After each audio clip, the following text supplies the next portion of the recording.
Alors, salut les amis, comment vous allez? Moi de mon côté, je vais super bien. Nous sommes là encore pour nos tutos sur Histoire toujours.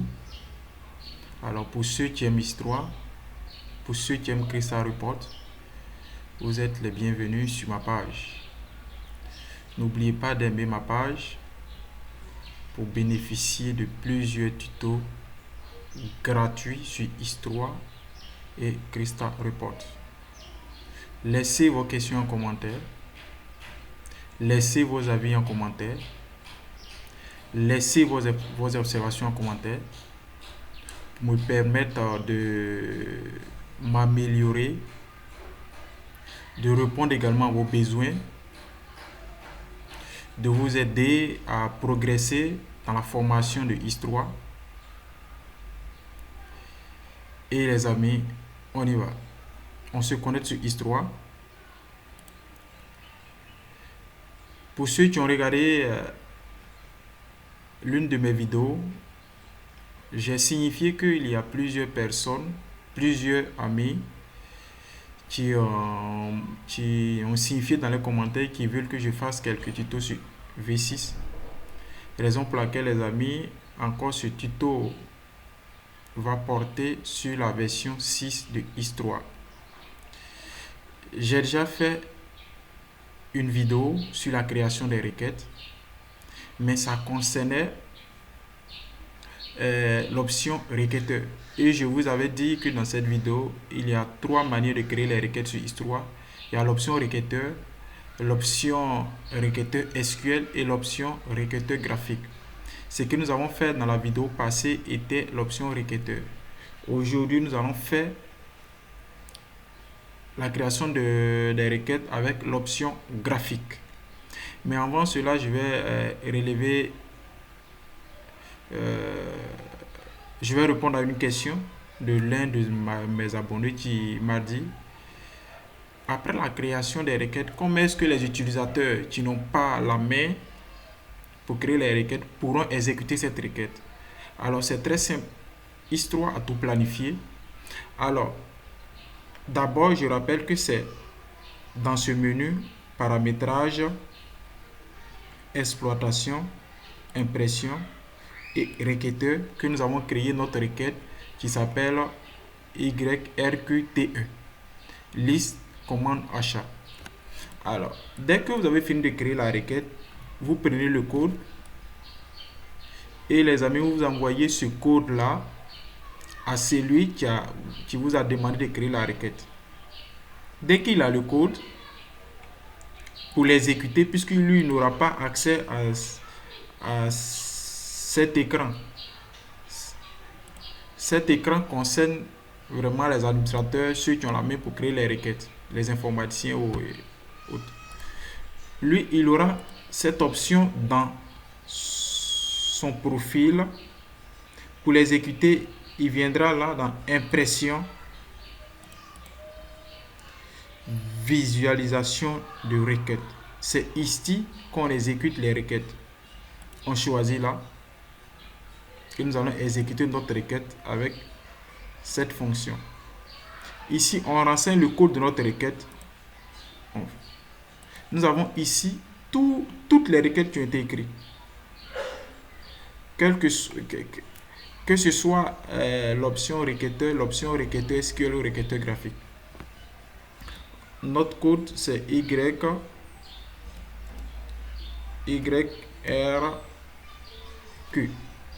Si je ne suis pas sûr du reste, je tape étoile et on a notre requête là. On clique dessus. Donc c'est cette option que ce monsieur verra dans son profil. Il a ça. Il fait critères. Il renseigne ses différents critères.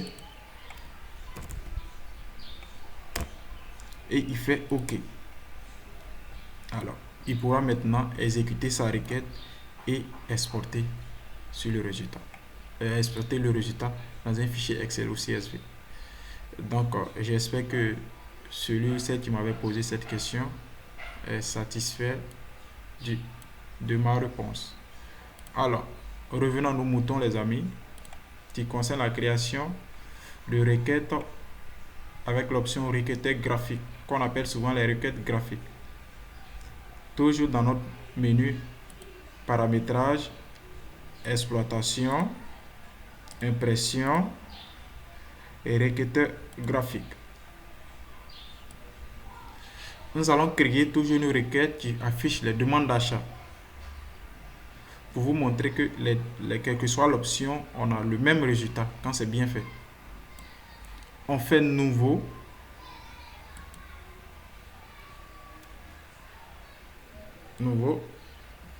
Le code de la requête, cette fois-ci, on va l'appeler YRQT2. Liste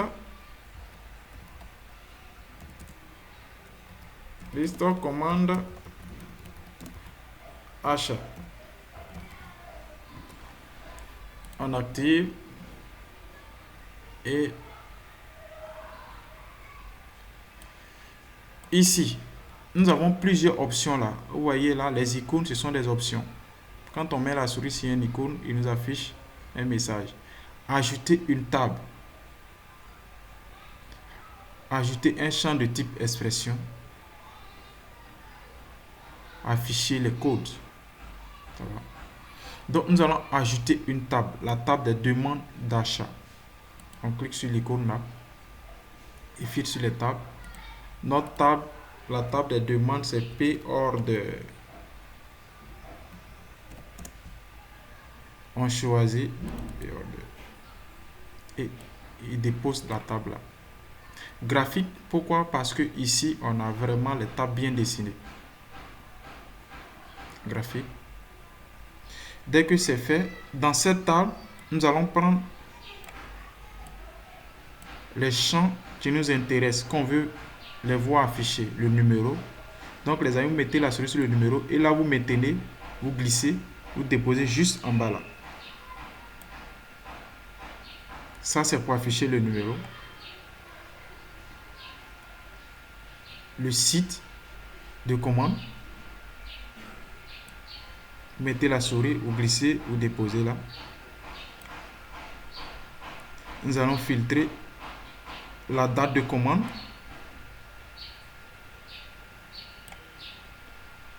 Le fournisseur. Vous voyez, les amis. On va rajouter une autre information, la société, au milieu là. Vous voyez, vous pouvez déposer où vous voulez.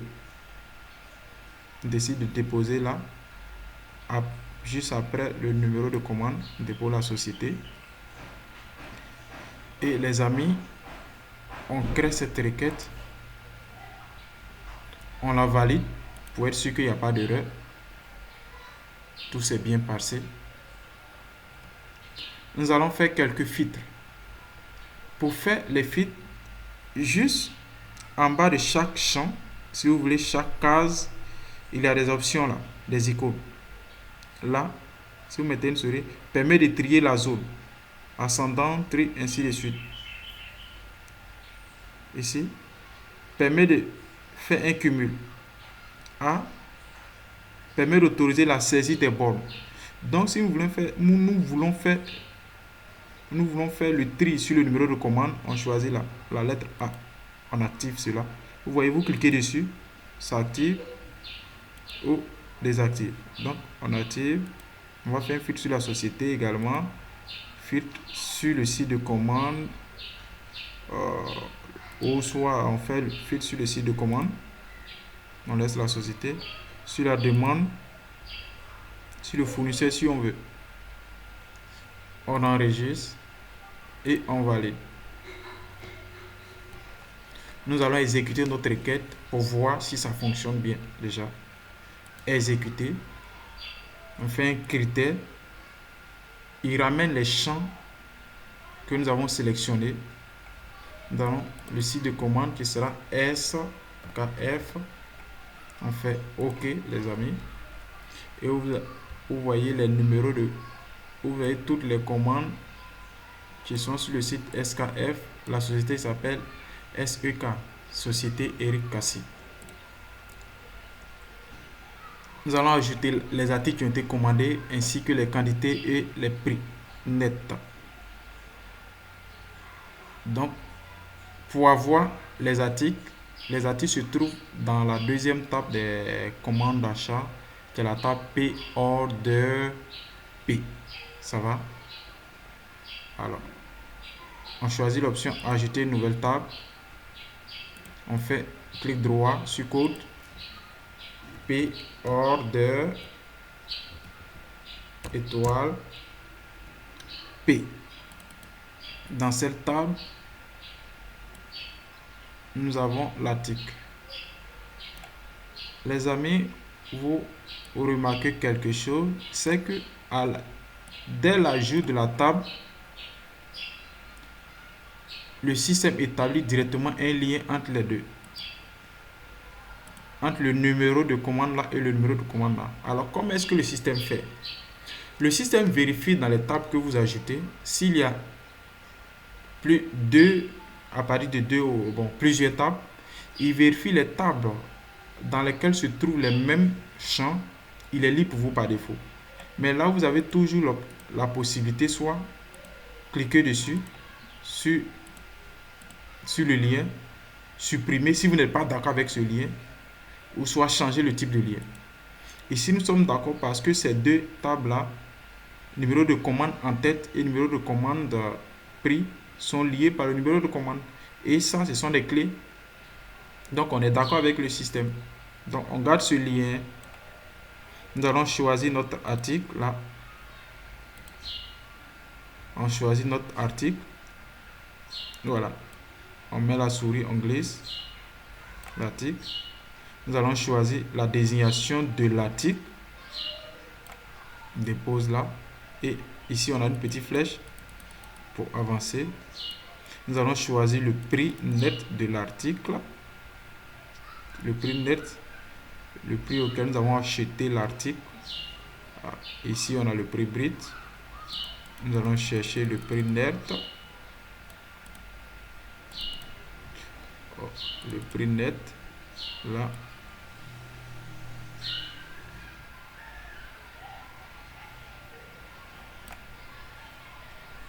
On avance là, le prix net est là.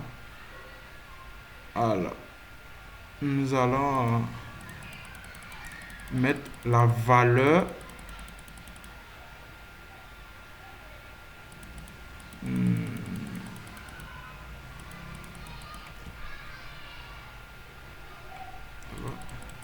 le prix net,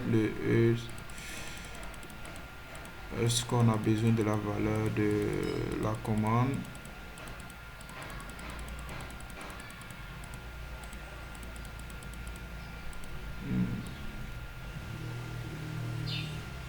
Ok, on enregistre, on valide pour être sûr qu'il n'y a pas d'erreur. Ça marche bien. Alors, nous allons afficher cette fois-ci la quantité qui a été commandée. Donc, on ajoute une nouvelle table qui est la table P Order Q, qui est la table des commandes à chaque quantité. Clic droit, P Order. On choisit Q. Le système va établir les différents liens qui existent pour nous. Et je vous assure les amis que cette option a été faite pour ceux qui ne sont pas trop informaticiens, parce que il établit vraiment des liens pour nous.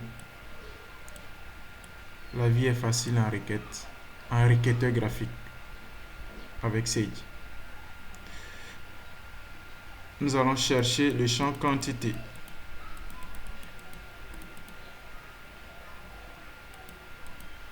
Quantité US qui a été commandé. Là-bas. On avance là.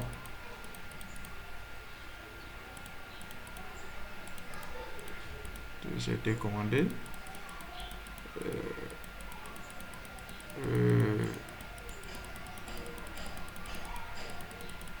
US.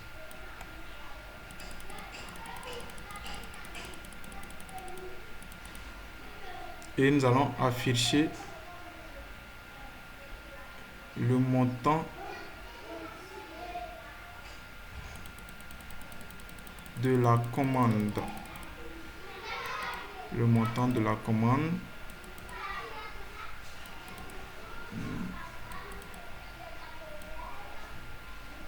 Le montant TTC ligne de la commande.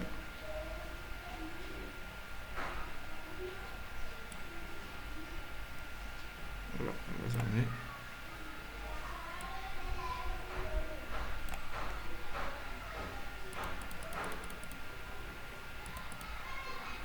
On enregistre, valider.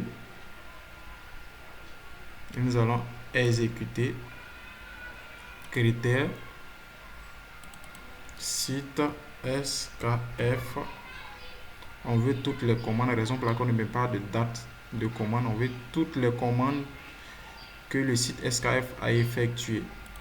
On clique valider. Et les amis, nous allons tabuler là pour voir les différentes options. La date de commande, fournisseur, l'article, café, ainsi de suite. Le montant TTC, vous voyez. Le montant TTC, c'est quoi? Si on fait la quantité multipliée par le prix, vous avez ce montant. Voilà les amis.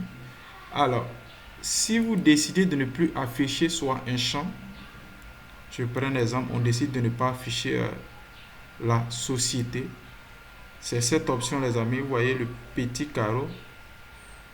Vous mettez la souris dessus, permet de rendre la zone visible ou invisible. Donc, on désactive ça, on enregistre, on valide et on exécute. On décide de ne plus afficher la société dans notre résultat SKF. Vous voyez, on a le site et la société qui était avant le site ne s'affiche plus. Alors, les amis, voilà un peu comment est-ce que on crée les requêtes avec l'option requêteur graphique. Pour l'export, c'est très simple, toujours notre bouton export et vous pouvez exporter le résultat en CSV, open pour ouvrir, regarder le contenu pour être sûr. Et là, on a notre document, notre résultat qui est exporté dans un fichier CSV. Alors les amis, merci pour votre attention. N'oubliez pas de vous abonner à la page. N'oubliez pas de laisser vos commentaires, vos questions en commentaire pour que je puisse mieux vous aider. Alors, restez connectés. C'était Eric Karsi. Merci.